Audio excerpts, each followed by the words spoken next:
It is Holly Ray with Deeper right here on TUKS FM 107.2. Listen, now I'm from Pretoria, right? But you learn something new every day. I didn't know we had an American style library in Pretoria, actually.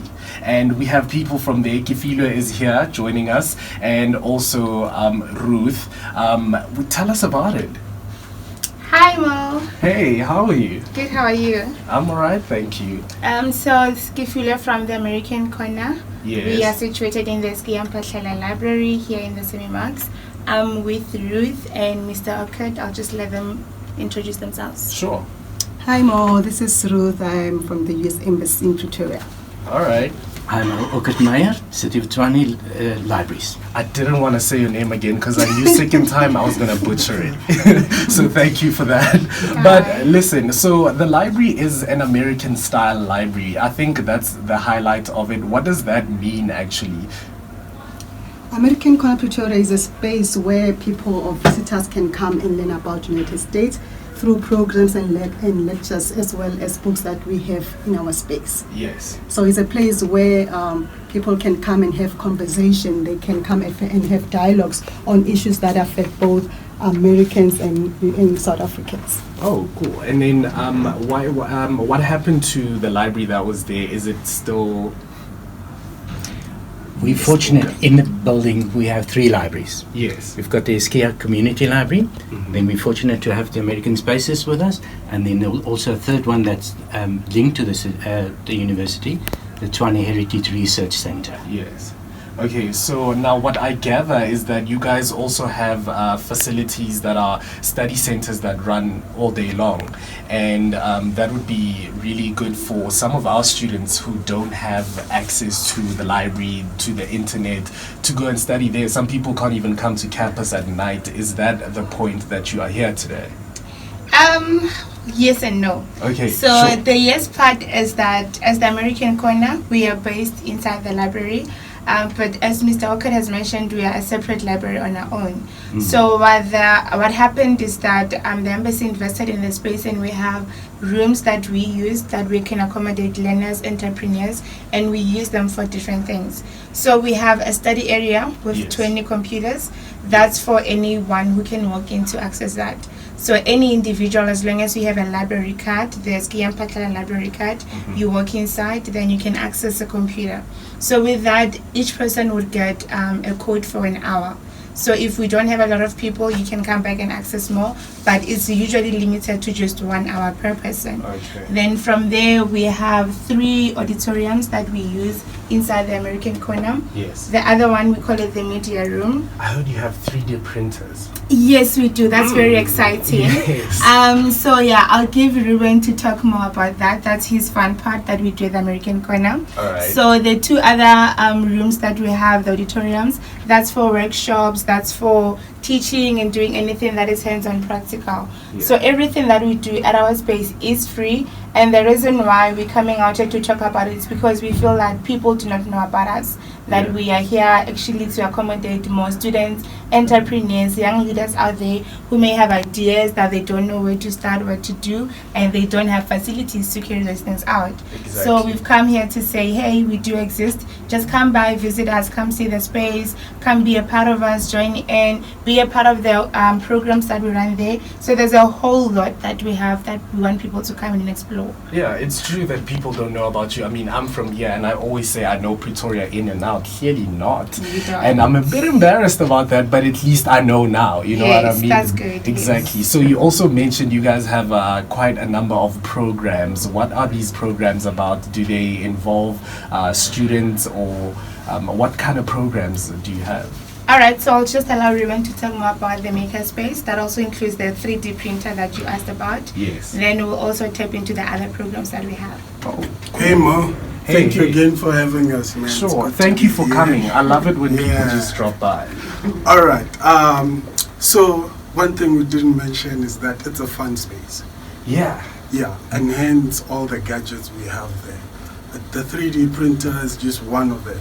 Okay. We do coding, we do robotics, we play with anything that has to do with new age tech. Yes. So that space is classified as a high-end space. Yeah. So you'll get top-of-the-line equipment, the new age tech that's happening. Cool. That's what you'll find. So let me ask you something. Here's Mo, knowing nothing about coding. He walks into the library and he wants to know how it works. Are there people who are there to teach you how these things work? And is there like set procedures and tutorials, or is it just a space to explore once and leave? So if Mo knows nothing about coding, Yeah. Mo is our perfect candidate. Yeah. We do introductory stuff. Yeah. So Mo would come in. Mo doesn't need to pop up a cent. Mo comes as he is, and he'll get in our courses. We have some that run for a few months. We have some that run indefinitely, like Yeah. our coding group now. Yes. They come, they work on whatever project they want to work on, unrestricted. They are Unrestricted. now busy with app development, and they Yeah. get all the equipment that they need right there, and it's all for free. Wow, I like that you mentioned that it's all for free, because it sounds like pretty expensive stuff. Oh, it is. But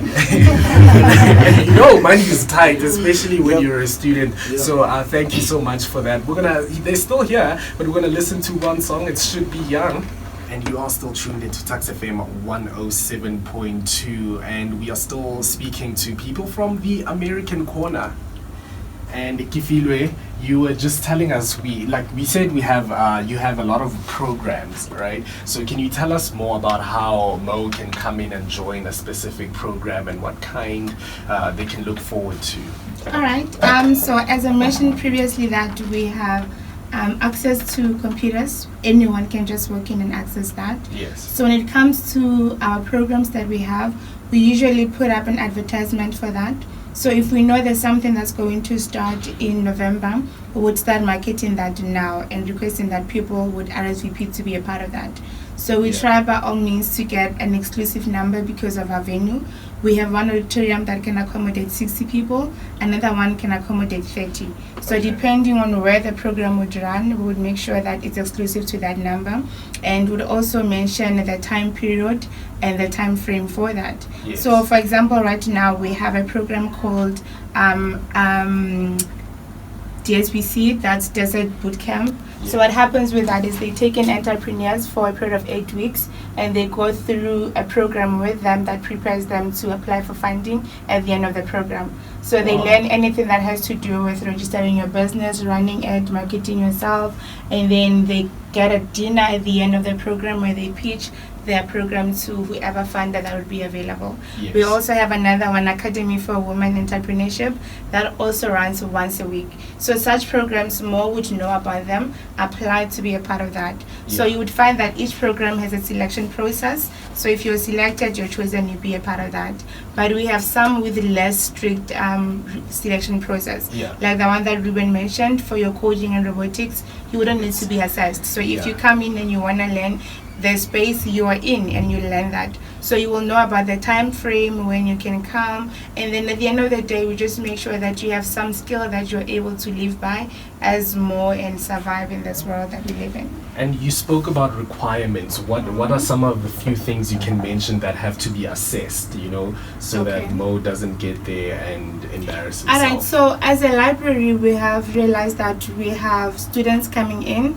That would be your post-matric students coming in. We also have scholars coming in from grade 9 to like grade 12 coming in. Yes. We also have the unemployed. We also have like adults, 40 upwards coming in. Oh, So we try by all means to cater to all of that. Yes, So and it's to not group that, people yes, also, so right, it's not okay. that they're just exclusive. Yeah. So what we do is that whatever program that we put on the table, we want to make sure that it caters for a certain group. So if that one requires an age group, we would say be 18 and above, have 1 to 3. So for example, the entrepreneurship ones, they would say be running for a year, have be 18 years or up, be this and be that. So that would be that. Okay. But then if we have other opens ones, for example, last week we recently celebrated Miriam Makeba Life. So that Yes. was open to everyone. Oh. There was no need for you to RSVP or do anything. We just market the program with our email, and to anyone who comes within the library, anyone was available to attend. We had hot people coming in. Sipo Hot Stick Mabuse. Really? We had Maralo come in. It was an amazing thing. We teamed up with the Miriam Makeba Foundation. Yeah. So we are open to literally everyone coming into the space. It's only that there would be certain programs that, you know, they've invested funding in them, that we want them to be professional and walk away with a skill. Yeah. So those are the ones that look sort of intimidating to be a part of. All right, so I want you to give me just how people can get through to you. But before All that, right. I have a question for Ruth and Okert. Like, in your experience working with the library and you seeing people come in and out, would you say this has had, this would be a life-changing opportunity? Have you seen certain improvements on people, or people coming in and leaving and excited than when they come in? What are some of those things like? Yeah, I think after attending a program, obviously you need to have a skills. We expect someone to walk away with a skill. Yes. So we've seen a lot of people changing, a lot of people coming back to us saying that I've now opened a small business. I'm able to Yes. run this. I'm able to do this. And even with the young people that we work with, you know, some of the things that we, like the coding workshop for young people, high school students, they always come back and say, we don't do this kind of things at school. So it's Yeah. a skill that they can use in future. So yes, we do see a lot of changes, and I hope that after this interview, we'll get more people, more organization coming to us to come and work with us. I mean, you have me, so... Yes. That's the first year, so we're excited to be here. Yeah, so tell us how people can reach you. First of all, you're on Eskiam Pahlele, and Yes. and where else? What's the corner? It's and So Madiba. it's Madiba and Sisulu. Oh, Madiba and Sisulu. Yes. Yeah. So we are inside the Skiam Pahlele library. Yes. So as long as you have a library card to access the Skiam Pahlele, you can find us in the library. Cool. And our process for, if you're a young leader out there or an entrepreneur and you want to partner with American Corner, Yeah. so what they are now doing is that, in as much as they can't always offer you funding to run your business, we are saying we have some resources that you can use. We have free Wi-Fi, we have computers. So if you want to run a workshop or anything like that, we sit down with you and we talk about how we can make it inclusive to everybody coming to the American Corner Yeah, space. yeah. So if you have an idea and you want to explore that, you just come sit down with us. So we also sit with the City of Swane and the US Embassy. If they feel like that's a good thing to invest in, then we look at that and we see how we can make it inclusive to everyone who comes to the American Corner. So for partnership, you just come to us, speak to us. We'll drop in our email and number for those who'd Yes. like to contact us. Can you read it out for us now? All right. Yeah. Just something I think I forgot to mention is that we also have study abroad programs. So we Yes. have people from the embassy coming in at least once a month to talk about how to study abroad. So they assist with visa applications, And what's funding. available out there. They advise on that. So Yeah. they just touch on any elements that you'd want to explore about studying abroad in the Yes. USA. So they will talk to you about any campus that's available, the institution, what you find there, how to apply, all of that. So we try by all means to also bring in the US culture closer to us to understand more about what they have to offer for us and how we as South African are similar with them in many ways. Yeah. For example, even last week when we were celebrating the life of Miriam Makeba, knowing that she lived in the US and also in South Africa, that was a very beautiful element to look at in ways that we are similar, in ways that we can also exchange our cultures. So that is one thing that we're also open to doing. So people can find us in the Skiam Pahlele library. Our email is acpretoria@gmail.com. acpretoria@gmail.com.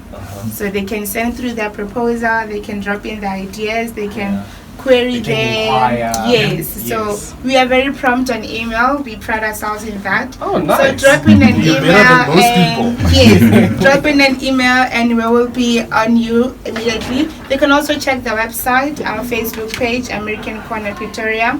So they can connect with us on social media with that handle. And you heard it, it's American Corner. Now, tell me, if just before we close, is there anything else that is important that our listener needs to know about before we hand over to Gia for Hot Topics? They should know that we want them to be a part of us, to partner with us. We want the space to be used by young people, people with energy, people who just want to do something amazing in life. So also we're working on having a photography club in the space. Yeah. So all the photographers out there, anyone who's crazy about media, come through, come see the space, and just really blow our minds with your ideas. Yes. That's it. And in closing, I would like to say thank you so much for coming and opening my eyes. You've probably opened 20,000 other eyes out there, because I see so many people who do not have access to campus or have access to anything, and they give up in South Africa. They just sit at home and do nothing. This is one channel where people can just come and learn a skill. You know, so that is we are grateful for that. Thank you so much for coming.